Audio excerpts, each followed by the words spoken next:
Hello YouTube, back once again with my film reviews, and last night, I saw the new sci-fi movie, The Martian, and let's talk about this because boy did I love this movie, and I have a lot to say about. The plot of this movie, for those who don't know, plot is it's about a NASA team on Mars, and a storm hits, and one of the crewmates, played by Matt Damon, is presumed dead for very reasonable reasons. They would assume he was dead, and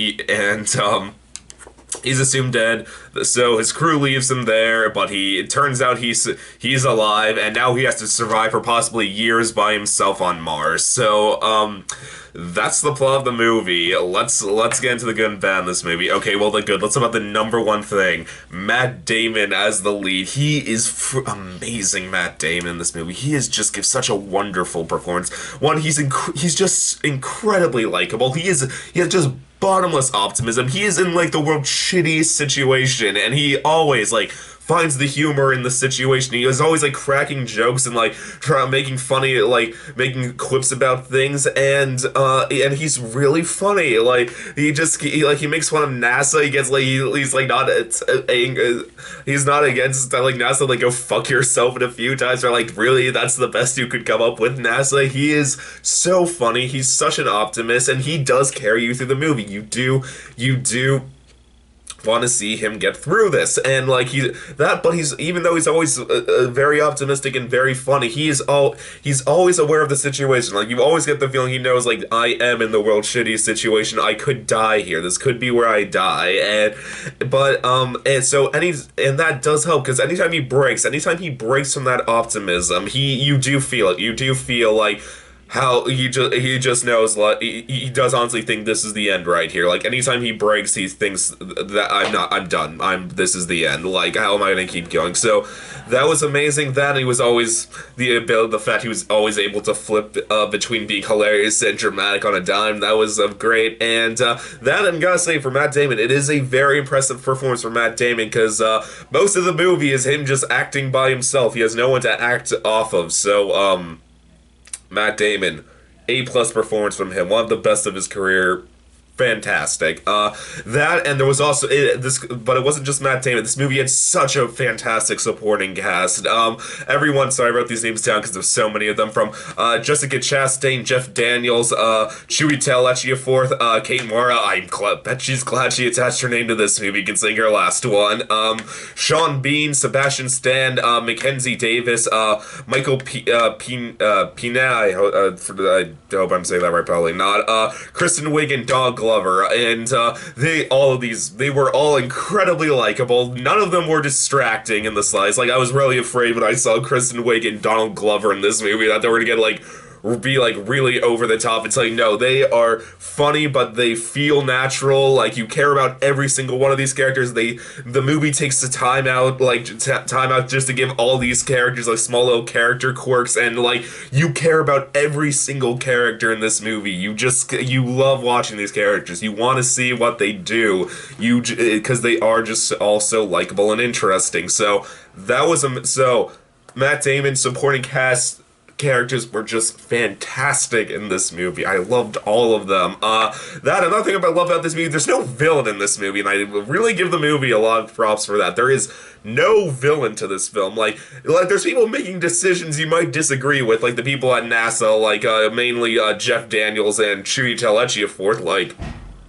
They make decisions, but you can understand why they would make those decisions. I love that, when they first learned that Matt Damon's alive, they're well, should we tell his crew that he's alive? And Chiwetel Ejiofor is no, we shouldn't, because they're on a dangerous mission back home from Mars.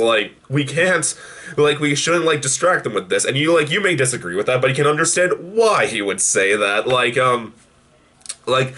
Jeff Daniels, when they first learned that Matt Damon's alive, he says he's just well, is there even really a point to try to help this guy? He's probably gonna die of starvation before we can do anything. But the moment he realizes that and you can understand that because, like, really, what can they do? They can't get back there. It's Mars. It takes too long to get back there.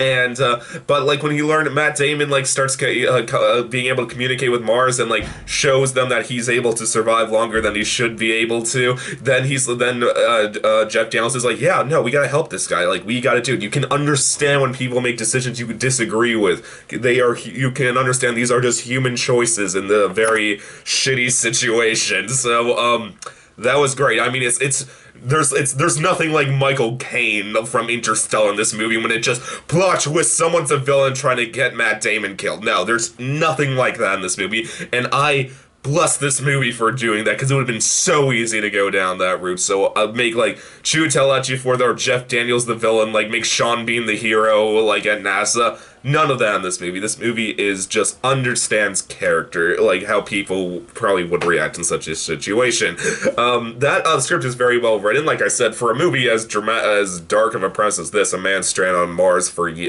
possibly years. It was, like I said, it could be incredibly funny for, you'll be laughing really hard at times this movie, but that can also be very dramatic, very heartfelt. Like I said, you care about all the characters. There's no over-the-top monologuing in this. Well, there is only, I think, one monologue in this whole movie, and it feels natural. It's not like you can understand why this person would like be saying this or thinking this in this. It's Matt Damon does the monologue. You understand why he would say or think that because yeah, it's only once, and it's like during a very dramatic moment we're starting to think this may be the end. And so, yeah. It's not like Pierre just every moment are just like, well, what, should we say Matt Damon was like, well, what does it mean to be a survivor? Does that mean when man is pushed? No, it's nothing like that, people. It's not like characters are spewing things out like that every 5 seconds in this movie.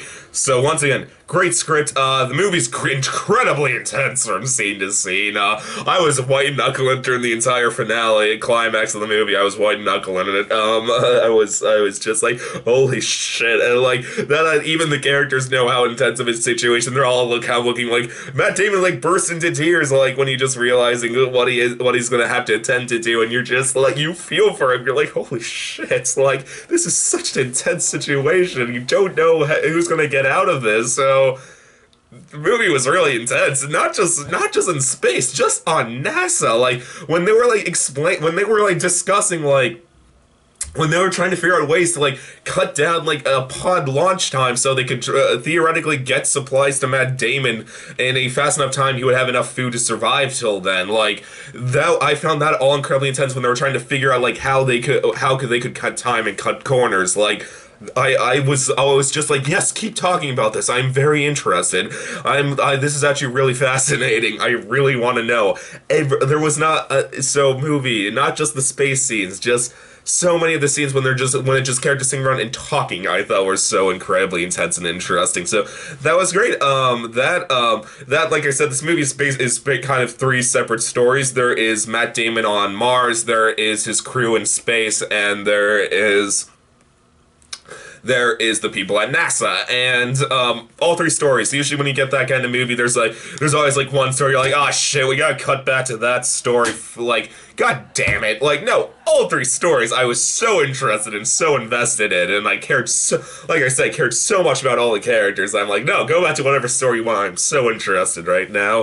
And the special effects of this movie were great. They did look great. They weren't on the levels of Gravity, but honestly, what is? Like, Gravity, that was the most like mind-blowing space special effects of all time. So it's kind of not fair to judge put all space movies, stack them against Gravity's space special effects, but so I won't. But special effects are great, though. They are great. But what was the bad of this movie? Because I did have a few issues with this movie. My minor one is I thought Jessica Chastain, even though she did give a great performance, I thought she could be a bit stiff with delivery from time to time. There was a few times I was like, you sound kind of awkward the way you're delivering this, like, so but that's just me. The movie could really drag near the end. Like, a lot of people are talking about about this because it is true. There is like a 25-minute sequence near the end, like when you're like, you're approaching the climax, when it's just NASA. And like I said, even though it's interesting, you're just kind of sitting there like, I kind of want to get back to Matt Damon in space on Mars now, because I really want to know how this ends with him. Like I heard, like, a lot of people are suggesting, because there is this whole thing that NASA said, like, if they want to use their name, the movie wants to use their name, they had to include certain things. A lot of people are wondering, like, did really Scott just decide to just do it all at once during that 125-minute sequence? So, I don't know, maybe. But I gotta say, yeah. So that was the issue. It really dragged during that scene. We're like, oh my god, can't we just get back to Mars already? So that was the major issue of this movie. And for some side notes, just know this. So many people are comparing it to this movie, and so many people, when I say, oh, how does this say against this movie, and I'm gonna say that movie Interstellar, how does this movie stack to Interstellar? Like, this movie is 1,000 times better than Interstellar. Because it understood three major things to a story that Interstellar did not understand to making a sci-fi epic. One, you don't have to explain everything. You're the audience. Like, there was points when they were in NASA and they were talking about stuff. It's like, I don't know what they're saying, but I can put two and two together. I did not understand every word, but I could understand enough to put, like, the lines together, to, like, connect the dots and what they're talking about. But so they didn't have to explain everything. It wasn't just constant exposition and explaining. Like, the dialogue felt like I said, the dialogue felt natural. Like, so that was good. So that was great. That number two, it let a moment happen. It let an emotion happen. Unlike Interstellar, when someone's like in a dire situation, it's not like they can just like start crying or like gasping in panic. You can understand, you can feel that emotion. No, they just have to start, in Interstellar, they had to start monologuing about why they're feeling this emotion. They're like, you don't understand, when man is pushed to the brink, that is the moment we feel what is truly close to us. That's not how a human being speaks. That's not how people speak, and so you're not feeling it. It's taking you out of the emotion, because they're not letting an emotion happen, and you don't care then, because it's not how a human being feels emotion. When Matt Damon cries in this movie, you feel the tears. Does Matt Damon start explaining why he's crying? Like, no, you can just think, like, you're just wondering, like, oh my god, is he crying because, like, he's gonna be risking his life so much right now, he knows this could be the end, he may finally escape Mars now? You don't know, but you may just you can just think, are all those emotions running through his head? And that, because of that, you feel the emotion. You wonder what you feel, what he's thinking, and that is how that is letting a moment and emotion happen.